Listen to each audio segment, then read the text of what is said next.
I'll very quickly go through case studies. We have wireless service providers. The clientele are usually farmers, shops, businesses, not in the CBD and game farms.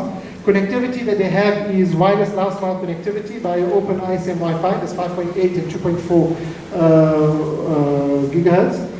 The billing method that they usually charges per minute. That's because the farmer doesn't have any telephony, so he doesn't mind paying per minute as long as he's got himself a telephone. And the rates are quite competitive as well. The backhaul, a lot of them start with load balanced ADSL, but as they grow, they move on to fiber and this copper, which is DigiNet and so on. Each channel partner, or each wireless service provider or ISPs have an average of around 200 clients, which is very, very good. And they manage it very well. I mean, if you provide a customer 1 gig internet with a voice line for $199, it's quite cheap. It's definitely cheaper than Telcom. And they usually connect via IP phones or gateways. Then we have Telecom LCR providers, who I mentioned a bit earlier. They moved on from providing GSM to creating their own VoIP services, and they will target enterprises with high mobile call usage. The ADSL over IPC is what they use as a backhaul, or WiMAX, and also Wi-Fi. A lot of them now are starting to use our fiber connections for the bigger clients. The billing method is per second because it's all about cost saving on the phone calls. There's no backhaul because the connection is per client. The channel partners have an average of 80 major clients, and each one of these clients will probably have about 10 to 20 lines, which is a lot of lines. The packages include multi-concurrency sub-trunk with per second 8-time package, and they usually connect ATAs onto the PBXs. It's a very small little device which they plug on. Then we have corporate IT service providers, which are the guys who provide the very large corporates, JC-listed companies, and so on. They supply to large enterprises, SMEs. They connect usually via DigiNet, licensed wireless, load balance ADSL, and that's per second from 30 per second. A lot of them have fiber in business parks or per customer, because we have lots of these business parks or residential areas, which I mentioned earlier. So they run through either a wireless connection to it, or they run through a fiber connection to it, which costs quite a bit in the long run, but is good return on investment on it. And all they have to do is run one cable over to the park, and they connect each park via each unit via Ethernet, which is very cheap, very effective, and very stable. So now, because Telcom cannot provide there, and the mobile providers cannot get to them via the towers, all of a sudden they've given them facilities, and this works very, very well. They are very successful with this.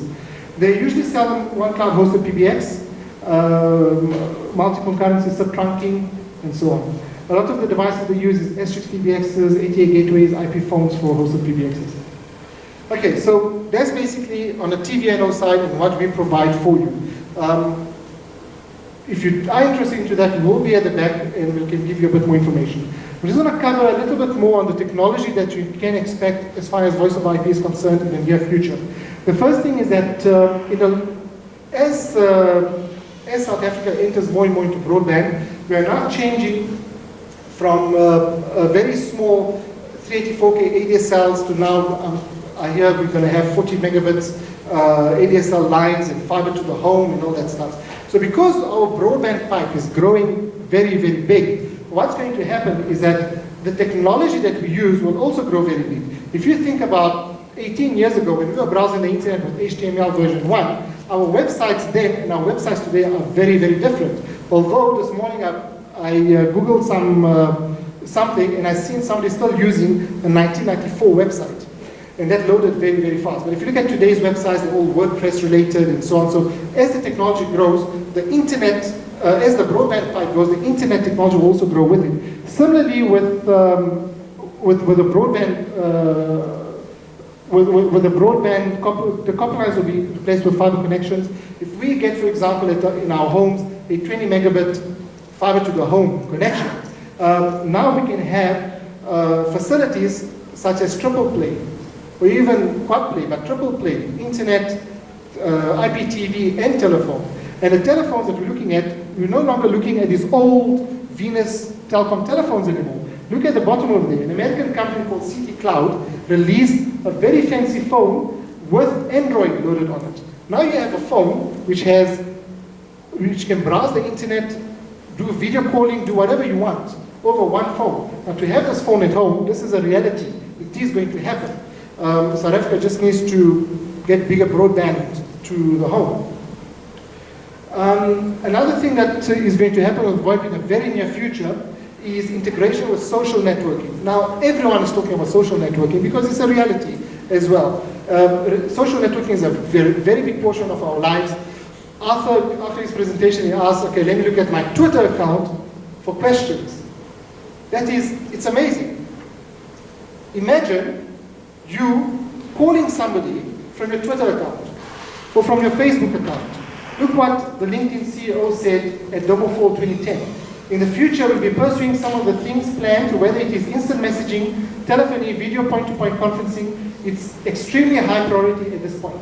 I think these functionalities for our membership will be really appreciated. And there's the CEO of LinkedIn saying it. And LinkedIn, as you know, is a pure business networking facility.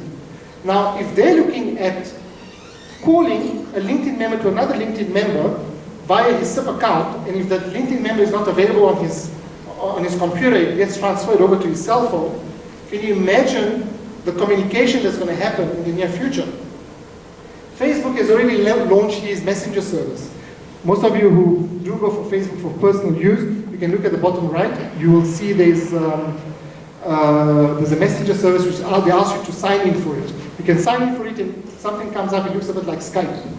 Now, in the future, Facebook is going to say, well, I'll tell you what, we'll give you a SIP account with it.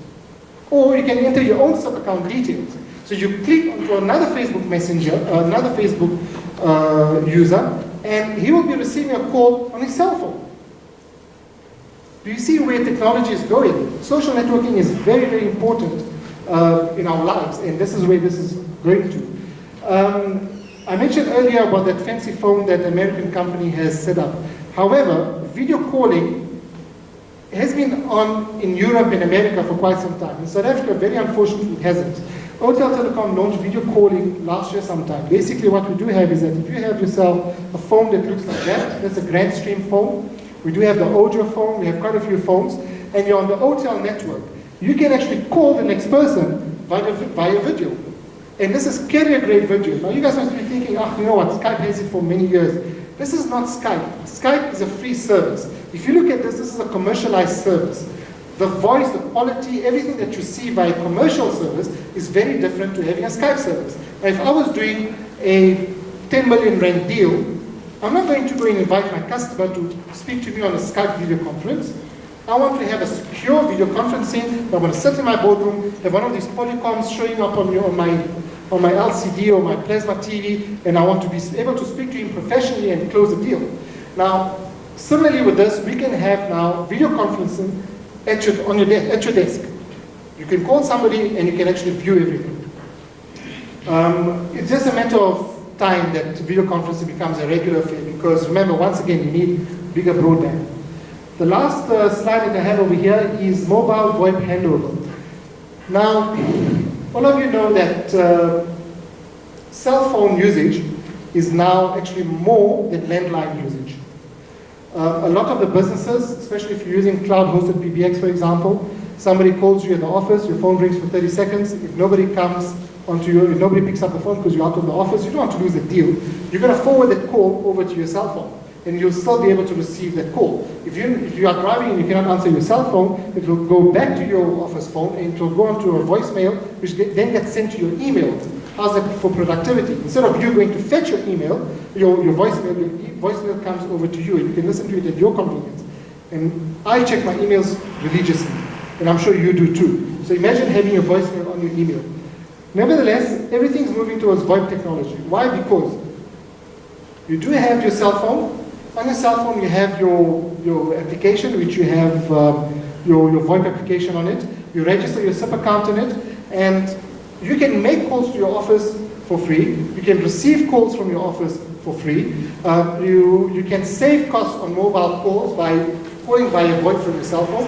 Yes, understandably, our 3G network is not catered for it as yet, but it is growing. We do have LTE coming. We do have people like ATA, whose 3G network is very little. I mentioned earlier that I'm waiting for a very long time for ADSL at my house, but I've been using ATA, the 10 gig 199 thing, and it works beautiful. I have no problem with it. That's why I'm not even stressed whether I get ADSL or not. And this whole thing is obviously changing the landscape of VoIP telephony. Very, very soon you will have your whole telephony running off your cell phone. And the desktop phone will be there, it will be there just for formality. Any questions? So I had to rush a little bit through the presentation because it's running a bit late. Yes, Kunrat? What was the biggest challenges you experienced in building your network? The biggest challenge we do experience in building our network is to deal with incumbents. It's practically impossible to speak to the likes of Telecoms, Telecoms, and so on. They don't get back to you on time. They take their own time to get you a quote, and so on. If you need to get, for example, a DigiNet backhaul up and running, or you need to upgrade your pipe for your for your voice backhaul, you'll wait months for it. In the meantime, your customer is suffering. As a result, you need to now start rerouting or having overflows onto these calls and so on, and that costs you money. The other very, very important, the other biggest challenge we do have is that a lot of these incumbents, they demand a lot financially from you. And this is why a lot of the service providers who do want to get into VoIP find it very difficult to get into VoIP. They demand millions of rands to get you started, to even start talking to them as deposit. Now, most of the ISPs are medium-sized businesses. Not everyone is an internet solution. Not everyone is a Vox. Is Vox really a medium-sized business? I think they are. But those are the challenges.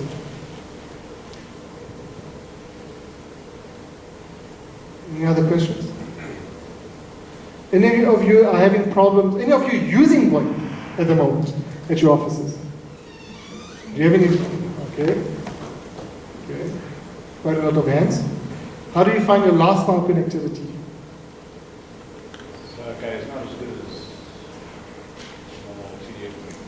Sometimes you just feel, remove this VoIP, just go back to telecom, pay the extra, but you know what, my business will not suffer.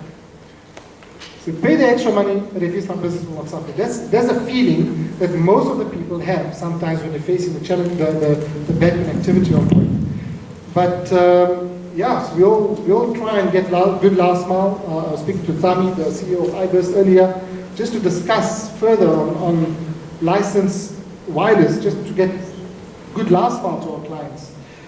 We all face that challenge. It's a very, very big challenge. In fact, even the mobile operators are facing this challenge for a decade, that the backhaul from those towers is not a problem establishing the tower, but creating the backhaul of the tower, that's where the problem is. No other questions? Well, I hope you've enjoyed the presentation. We will be at our stand. If you do require or want to ask any questions directly, we'll be there. Thank you very much.